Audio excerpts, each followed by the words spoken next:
¿Qué tal, mis queridos hermanos, mis queridos amigos? Gracia y paz de nuestro Señor Jesucristo. En el día de hoy vamos a responder de qué soy salvo. Cuando le predicas el evangelio de la salvación, las buenas nuevas a las personas, siempre o algunos nos dicen: ¿y de qué tengo que ser salvo? Yo soy bueno, yo hago buenas obras, ¿cierto? También algunas personas cristianas pronuncian el término, la palabra salvación. Es más, en sus conversaciones dice: yo soy salvo, ven a Cristo para que seas salvo. Pero ¿de qué eres salvo?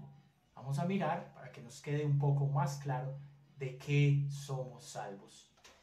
Vamos a remontarnos bastantes años atrás. Vamos al libro de Génesis, capítulo 3. Por cuestiones de tiempo no lo leeré completo, así que saltearé algunos versículos, pero te recomiendo que lo leas completo. Génesis capítulo 3, versículo 6 dice: y vio la mujer que el árbol era bueno para comer y que era agradable a los ojos, y el árbol era codiciable para alcanzar sabiduría. Y tomó del fruto y lo comió, y dio también a su marido, el cual comió con ella.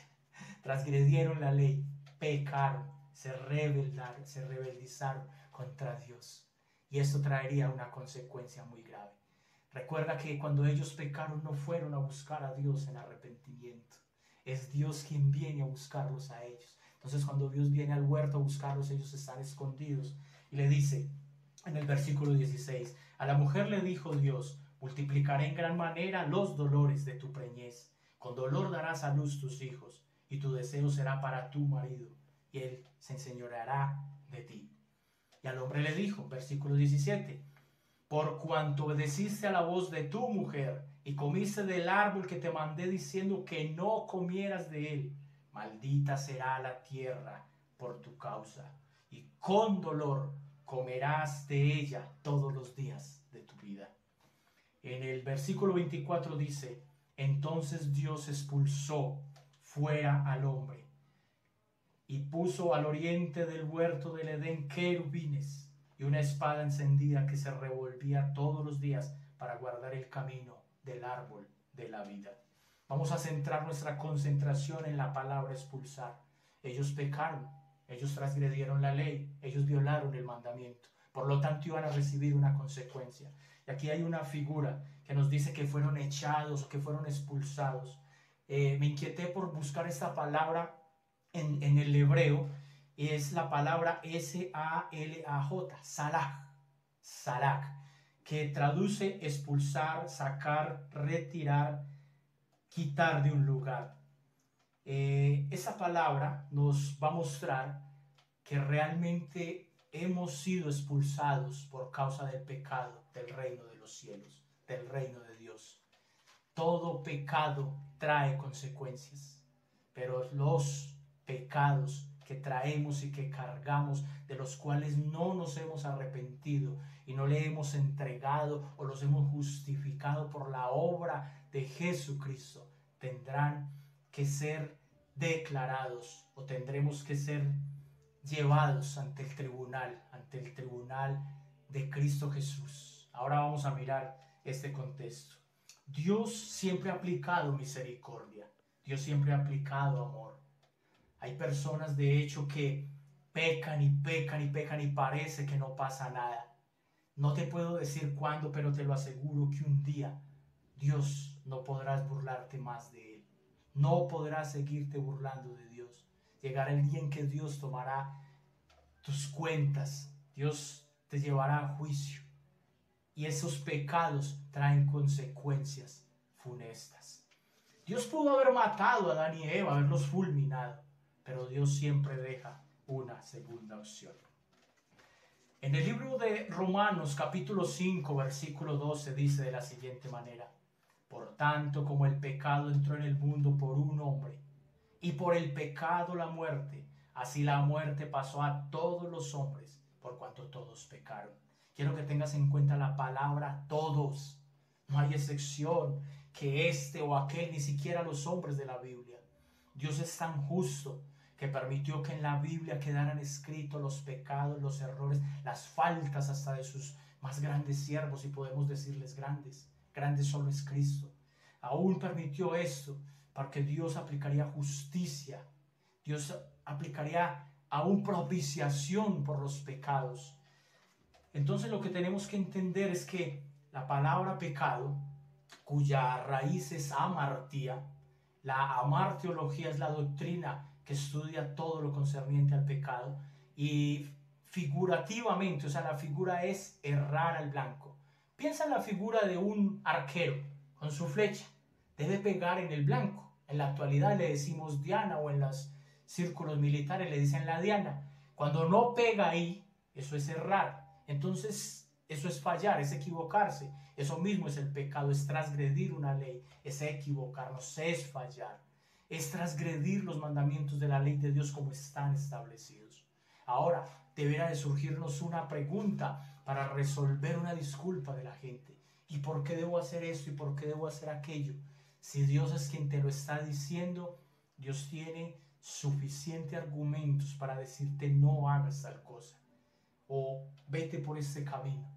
Dios en su omnisciencia sabe qué es bueno y qué es malo para el hombre, y muchas veces estamos generando pretextos y disculpas.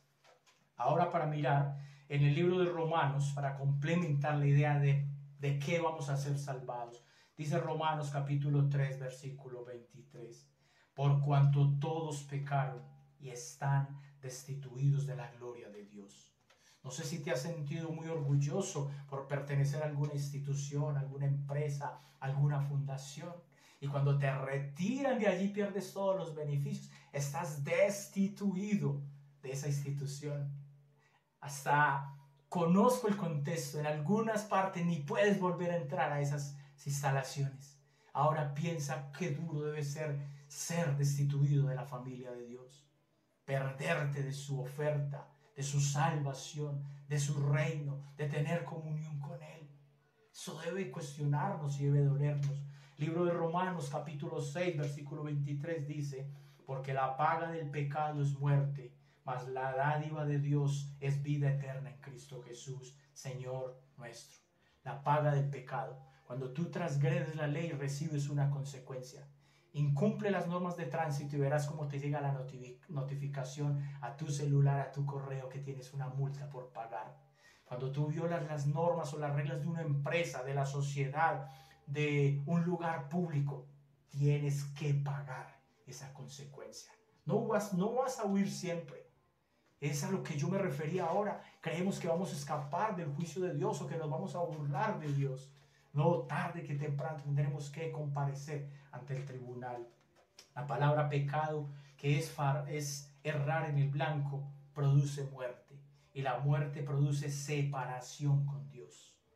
Eso literalmente así. El pecado produce muerte, la muerte produce separación de Dios.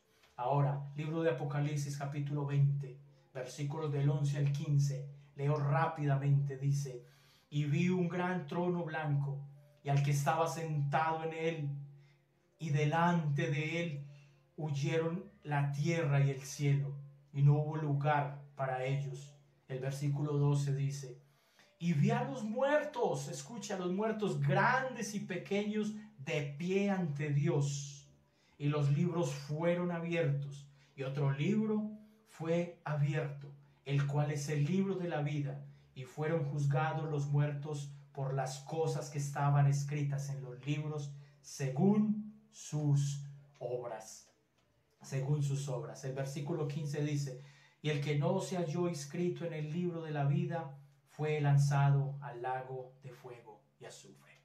Mis queridos hermanos, amigos, oyentes, ¿qué es ser salvo? Es huir de la ira venidera de Dios. Un Dios amoroso, que si fuera todo amor, caería en tolerancia, que si es todo justicia, caería en abuso. Por eso Dios es amor, pero también es justicia. Si tú eres un padre, supongo me debes comprender, cuando tu hijo comete una infracción, tú le amas, pero por ese amor que le tiene le haces justicia ante lo que hizo, o lo reprendes, o le ofreces un castigo, o le niegas algo, porque eres amor, pero también tienes que ser justicia. Cuanto más Dios, que es amor, que es justicia, que es el soberano de toda la tierra. Yo te recomendaría huir de ese juicio. Yo te recomendaría que corras a Cristo, que te reconcilies con Él, que no sigas siendo más su enemigo. No te puedo garantizar, no te lo puedo garantizar de que vas a estar bien ante un juicio de un juez que es santo. Si todos tus pecados están de frente de Él y solamente pueden ser redimidos por Jesucristo, el Señor y Salvador. Quiero que mires conmigo lo que dice Gálatas para ir terminando. Gálatas capítulo 2, versículo 16 dice: sabiendo que el hombre no es justificado por las obras de la ley, sino por la fe de Jesucristo.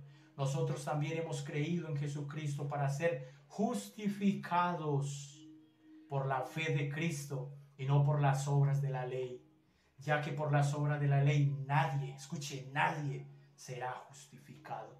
Voy a tratar de desmenuzarte la palabra justificado o justificación. Es un término judicial. Tiene sus primeras apariciones en la antigua Roma, a los que le atribuyen donde fue creado la legislación, los jueces, los abogados.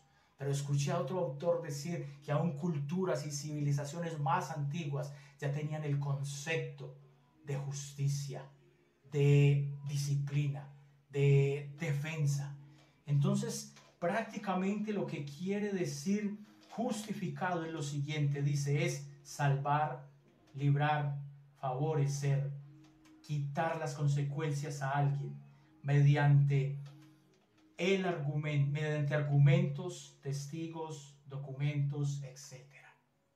No tenemos con qué justificarnos delante de Dios. La salvación no es por obras. Dice el libro de Hebreos, de Romanos, para que nadie se gloríe. No es que yo doy estas donaciones, no es que soy buen padre, es que soy buen hijo, es que voy a los servicios religiosos. Por obras nadie será justificado. Seremos justificados solamente por la obra de Cristo en la cruz. Por lo tanto, necesitamos reconciliarnos con Cristo. Por lo tanto, necesitamos aceptar su llamado y caminar con Él, para que cuando estemos ante el juicio del gran trono blanco y Dios vea todas nuestras culpas, nuestros pecados, mira primero a Cristo y nos ve detrás de Cristo, cubiertos por Cristo. Entonces, esa obra de Cristo nos justificará. Yo te recomiendo huir del juicio venidero. No creas que será bueno estar ante la ira de Dios. Es mejor tener a un Cristo como Salvador que a un Cristo como condenador. Dios te bendiga y recuerda de que somos salvos. Somos salvos de la ira venidera. Somos salvos de ser esclavos del pecado. Somos salvos de un juicio eterno y somos salvos de una condenación eterna. Ven